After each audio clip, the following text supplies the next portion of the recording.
busy city of progress and people.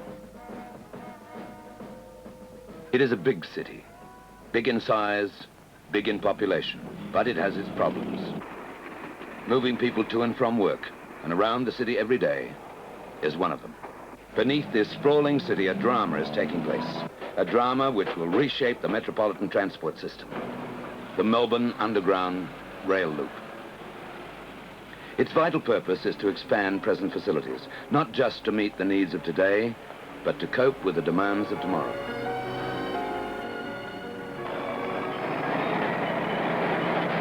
Train travellers served by 5 city stations will have convenient access to business and commercial houses and shops in the city and adjacent districts. Designing, planning and construction is mammoth. Construction of the loop started in 1971. It is changing the face of Melbourne. Tens of thousands of tons of earth have been gouged from the museum station site to make way for foundations and buildings.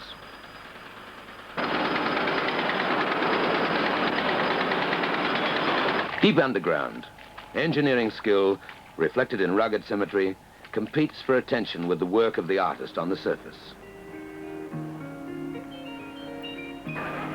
Only meters away, in the darkness below, rotating pick machines with teeth harder than steel continue an unrelenting drive toward the day of completion.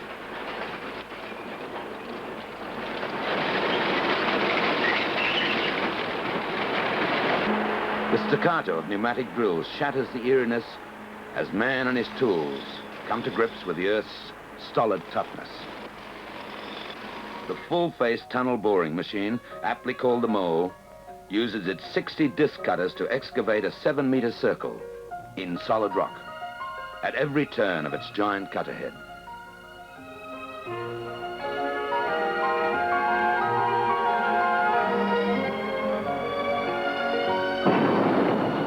Breakthrough. With shattering force and a crash of rock, the mole breaks through to the draft relief shaft.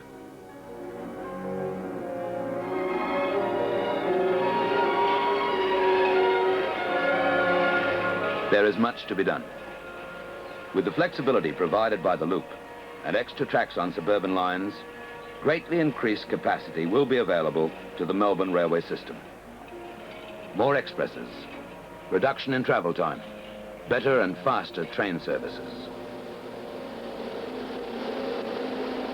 There is overhead wiring to be installed, retaining walls to be built, ramps and box tunnels to be completed, tracks to be laid, more rolling stock to be built, additional communications equipment in an era of electronics. The project is an exemplification of cooperation and coordination on a grand scale between 1,500 people of many disciplines.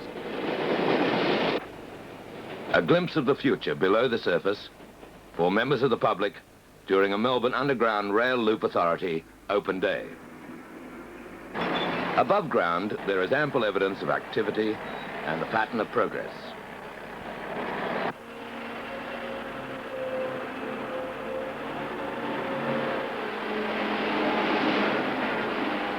Around the clock, the unremitting task goes on towards the reward of conclusion and completion in the early 1980s by the Melbourne Underground Rail Loop Authority of an underworld artery which will carry Melbourne's railway system into the 21st century.